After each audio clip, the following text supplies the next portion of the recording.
we got to talk about some drama. Yes, Nicole, the drama of this week was insane. The drama. Now, it wouldn't be ladies takeover if we didn't talk about the drama, man. And I know you guys have heard all around the league, all of the firings and all of the departures of our NFL coaches. Can you believe? I don't even think, ladies, that I thought all of these coaches were going to be parting with their teams. But it looks like the Panthers, the Chargers, the Titans, Washington Commanders, the Seahawks, Raiders, the Patriots, and the Falcons all are in need of a head coach. We don't know yet about Antonio Pierce. We have not heard, but we do know the head coach, Josh McDaniels, did get let go in the middle of the season. But Atlanta firing Arthur Smith. Washington finally parted ways with Ron Rivera. Mike Vrabel, I did not expect from the Titans to get let go. That was a shocker to me. We have finally got word that Bill Belichick, the GOAT coach, has now officially parted ways with the Patriots. Can you believe it?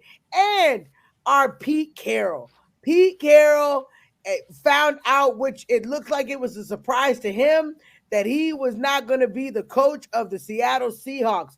What are you guys thinking right now when it comes to all of these coaches being gone? Delilah, what you think? Well, with the Pete Carroll, he's not gone from the organization completely, though.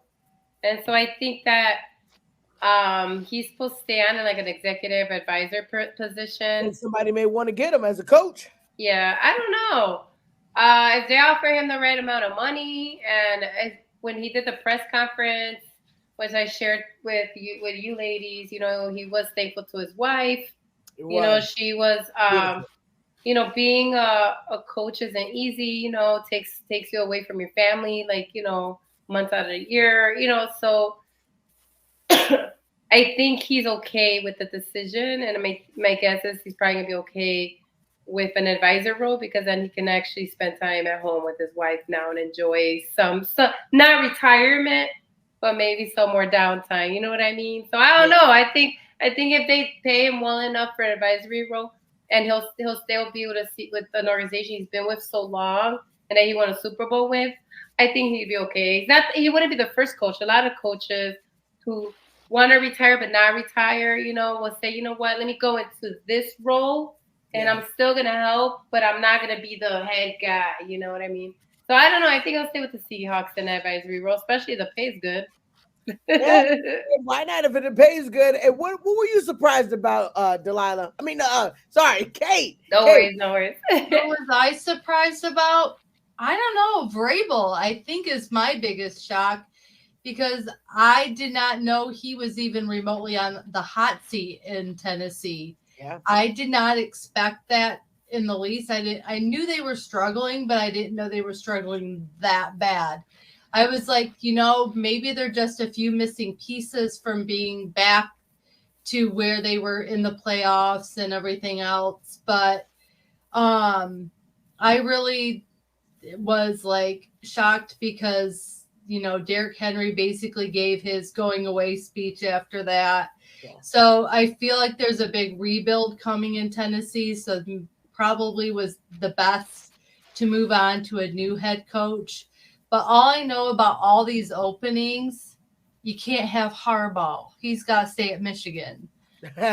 No more Harbaugh to the NFL rumors, please. That's selfish talking from a Michigan fan. Yes, but yeah, I totally am not in shock about the rest of them.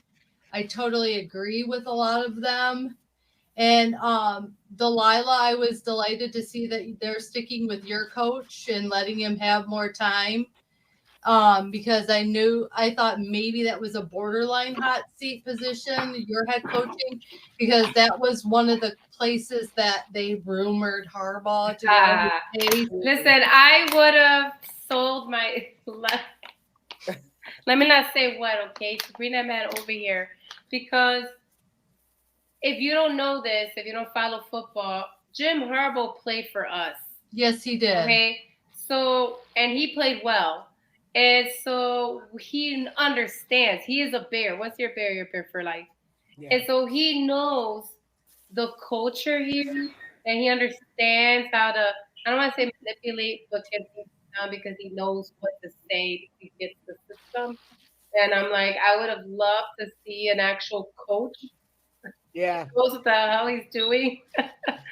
But, I digress. So, yes, I'm glad you're happy. I am not. But I was pleasantly surprised because I thought they would have moved on from Eberflus. But I thought so too. but the fact that they're keeping him was really kind of another shock to me. Can't believe it. So Trust me, anyway, we're all in shock in Chicago. My biggest Everybody shock, wants Harbaugh. Everybody wants Harbaugh. No, Yeah.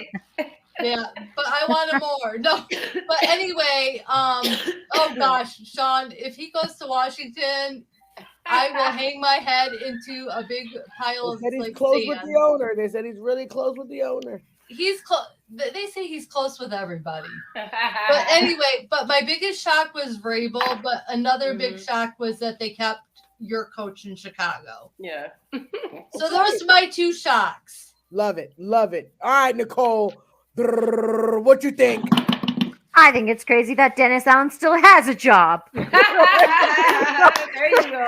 I don't know. Even with the team parting ways with him, I don't know how he's still there. But I would say Bill Belichick. That's going to be interesting. They have, from what I hear, third overall pick in the draft coming up. Yes.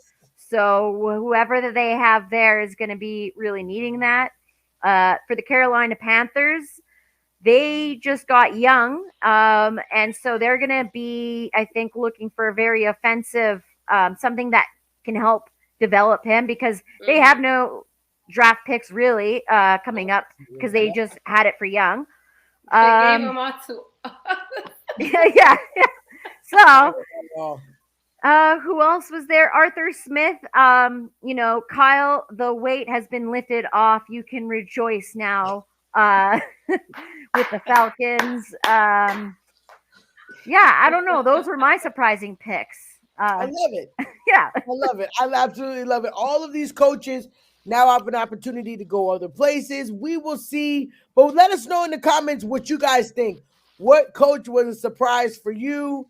Because it's definitely going to be a weird feeling when next season happens and no Bill Belichick or Pete Carroll if they decide not to coach at another team. All I got to say is about Belichick, he's nothing without my Tommy. The question of the century will always be who's better with who. All right, so next, guys, looks like Aaron Rodgers has made his way back to the podium, and he gets on the Jets podium, and he basically says, "Get the BS out of the building." Now, ladies, I don't really know what he could be talking about.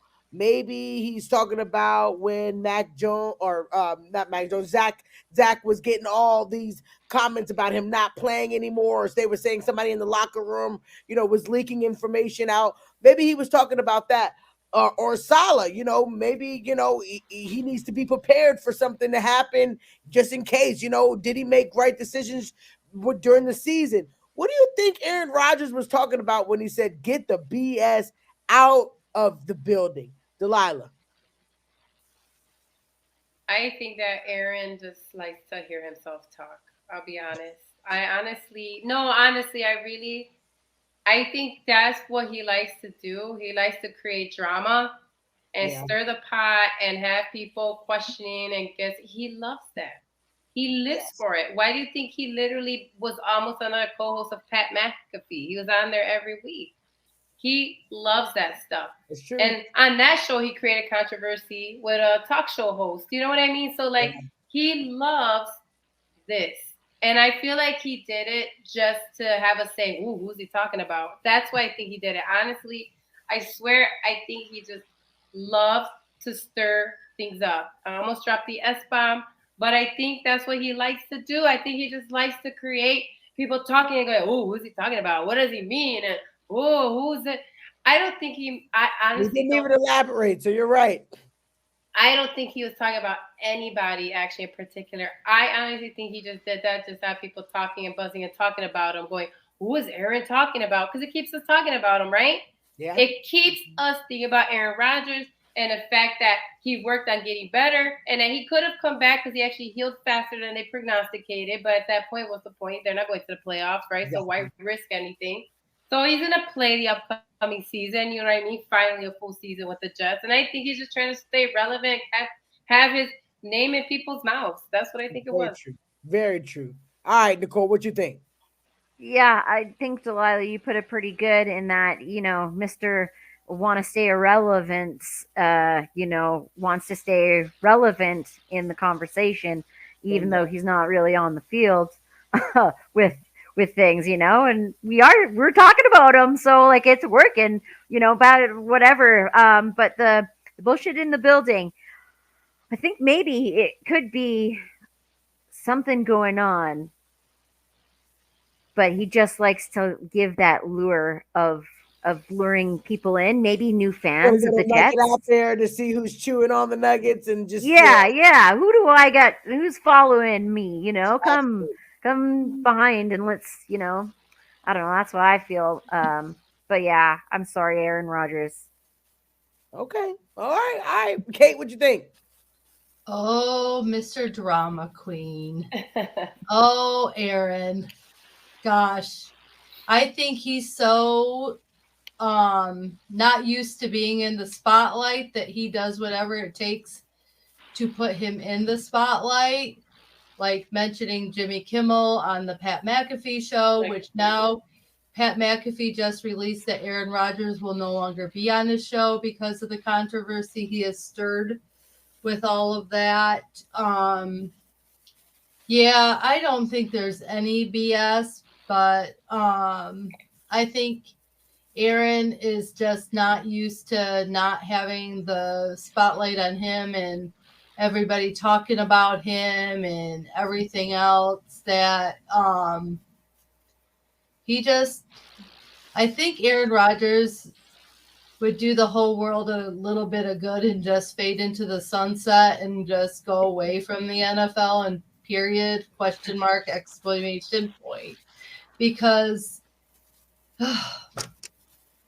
it's just who he is. He's Captain Controversy. He's Captain wanting attention. He's Captain the spotlight must be on him. I don't know how anyone can be a fan of his, in my opinion. Oh, Sean. That is not Tom Brady in the least. Sorry to say. I mean, Tom's just out there living La Vida Loca, enjoying his kids right now. He's not trying to stay totally relevant. Although he will be in the broadcast booth next year. But they better be. They offered him a buckload of money. But anyway, I think going back to Aaron, I just think he needs to keep his mouth shut and just put his mouth and his talents on the football field and show us why he deserves to be in the football field from this point on, and just shut up. All right. Well, you got the unanimous talk over here. Maybe just little BS that he's throwing out. All right, last one, everybody. And this one's a doozy because it looks like for that last game with the Saints and Atlanta, the drama happened at the very end of the game. Awesome. Look at Nicole's face. She's ready. Well, we got to talk about it. Everybody in the comments, we got to talk about it.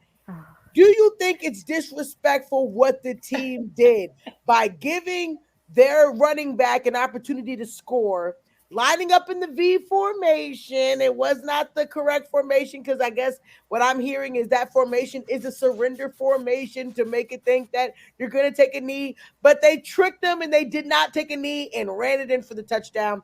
When their wonderful backup coach was asked, Jameis Winston was asked, he said they made an executive decision to revolt against the coach, not listen to what he wanted for the play, and made a decision to let him run it. What do you guys think? Was this disrespectful, Nicole? Straight from a Saints fan. Disrespectful to who? I would say, which party are we being disrespectful towards? Yes, maybe the franchise coach. I don't know, the leadership. It sucks, and I'm sorry, the Falcons, that you were on the receiving end of that. I think they would have done that regardless, even if it weren't the Falcons. You're the closest person next to us that's in our div, unfortunately, that we're taking it out on. Some locker room stuff spilling onto the field is really what it is, and it being taken out on the Falcons, beating someone when they're down. The birdies, cute little birdies. There was a lot of commotion about this. I didn't even know Jameis Winston was in there. And then I was like, "What? He's on the field? Okay." I do have to give it to Jamal Williams. On Detroit, Kate, he's had so many touchdowns. I think it was like 14 touchdowns. And then this season, 0. It speaks to a lot to, not getting him used as much as with a head coach maybe might.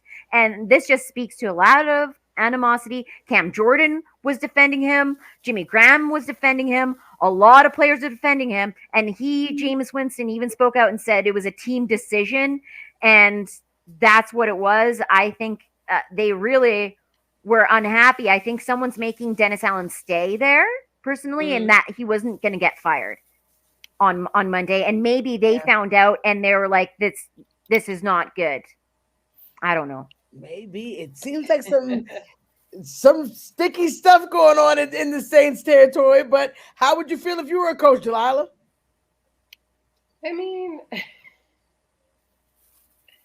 I guess as a coach, I don't know if I would have reacted the way he did, though, on the sidelines and stuff. It kind of looked like a tussle, a little bit like an argument, Smith was not happy. Yeah, so, I mean, he ain't the coach anymore of Atlanta, so I guess it don't matter. And James is apparently still on the team as of right now. Yeah, so I guess now at this point it's moot, right? Because Arthur Smith is gone. And Jameis is still the quarterback, so it's like I think it's gonna come down to Dennis Allen, like Nicole was saying, and how he's gonna steer the ship and how they're gonna react to him. I feel more, and how he's gonna set the tone. But I think it was that big a deal. I don't know. At least the reaction maybe is what I meant. I understand not overscoring, like we always talk about that, how it's a sportsman-like, but we see it in college all the time. Don't we, like 65-5, and no one cares about that? Well, so why do we care about it in the NFL? Like, it happens in college all the time. People get stomped on. I mean, I see these scores, and I'm like, oh my God, like, why? Even but not an interception that went to the 1 yard line. I mean, Jameis is right. They could have scored. Right. Yeah. So they really could have kept running up the score if they really wanted to. I think worse than what it was. So I think it was blown out of proportion. Yeah. I don't think it was that big a deal. Kate, let's reel it in. What you think? Sometimes the players know better than the coach, I think. Exactly, Sean. Miami put up 70. So that is my opinion. Sometimes I think the players sometimes know better than the coach what they should do on the field. I don't know how many times I've seen in the past, like Tom Brady trumped what, any of his coaches wanted him to do. I mean, it happens. Yeah. Sometimes I think players have better instincts and know what's best for them and what they should be doing out there, and say, why is he calling that when we should do this? So I've seen players sometimes call those audibles on the field and say, nope, we're doing this. Yeah. Right. And so, about those incentives. Sean's right. Sean said incentives. Yep. Well, yeah, look at some of the incentives some of those players got this last week with sacked and different things, but I'm okay with it. What did he have to lose? Yeah, I mean, it is the end of the season. They were going out hoping that they would make the playoffs, right? But, it didn't quite happen. But I know the team went out on a riding high. As you can see, the sidelines were hype about the call. They were. The teammates were not upset. about it. Sorry, but it is what it is. All right, thank you guys for tuning in for the drama of this week.